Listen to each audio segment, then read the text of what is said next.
Hello sporters. Welcome to Endless Sport Time. Being effective at the free throw line is just as important as being effective from long range. Because the game can be won even at the free throw line. Steph Curry, Steve Nash, Ray Allen, Larry Bird, and Mark Price are the best free throw shooters of all time, but what about the worst?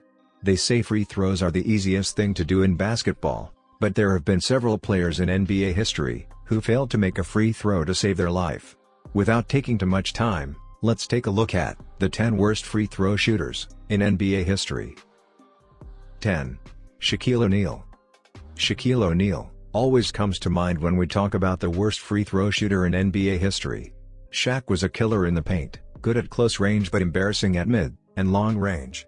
O'Neal made 11,252 free throws attempts in his career and just 5,935 entered the net, which is 52.7% success. Making him the 5th worst in history, among players with a minimum of 1,200 missed free throws. Despite these terrible numbers, Shaquille O'Neal succeeded in averaging 23.7 points per game.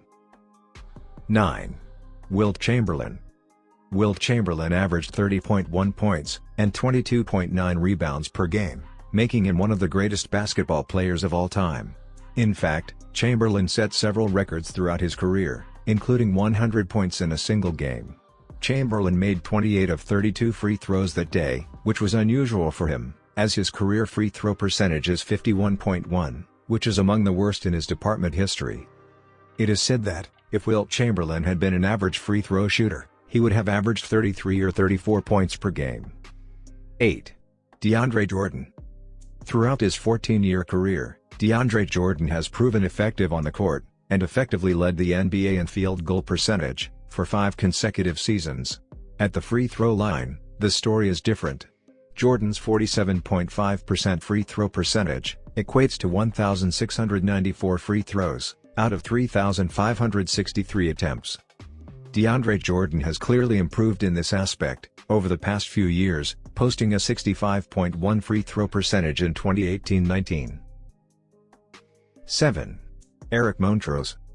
Eric Montross was selected 9th overall in the 1994 NBA draft. Apparently, the Boston Celtics realized he would be a big bust, so they let him go 2 seasons later.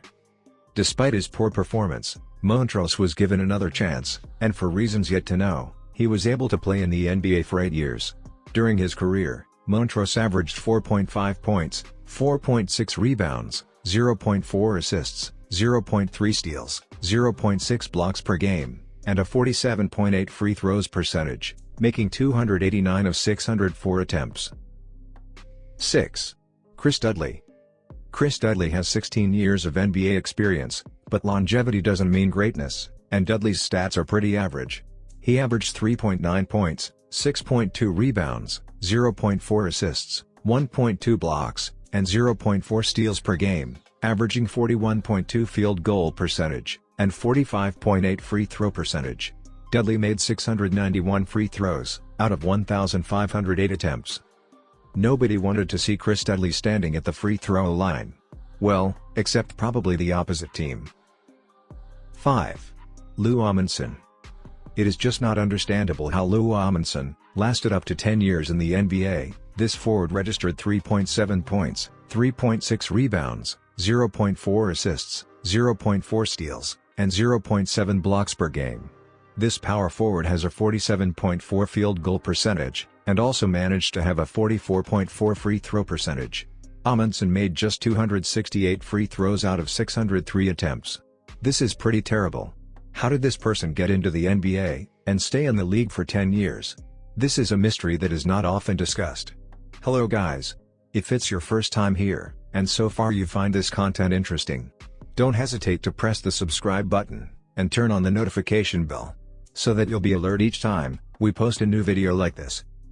So far so good, let's continue. 4. Michael Ruffin. Ruffin did not excel in any aspect of the game, and instead failed in every division, including free throws. Ruffin made 200 of 436 free throws, 45.9%, in his career. That being said, it's no surprise that Ruffin posted a 40.7 field goal percentage.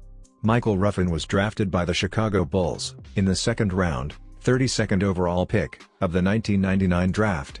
Obviously, no one expected anything great from him, but no one thought it could have been that bad either. 3. Andre Drummond.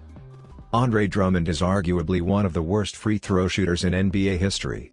The Big Penguin averaged an abysmal 38.1 free throws percentage over his first 5 seasons, but improved significantly the following years. He made 1,543 free throws out of 3,263 attempts, and had a career free throw percentage of 47.3. To be honest, it's hard to believe that a player today cannot make free throws, because most players are pretty decent shooters, and even centers are very good shooters these days, but that's not the case for Andre Drummond. 2. Kim Hughes. Kim Hughes played 5 seasons in the NBA from 1976 to 1981, with the New Jersey Nets, Denver Nuggets, and Cleveland Cavaliers, as a center. Kim Hughes has had a memorable career.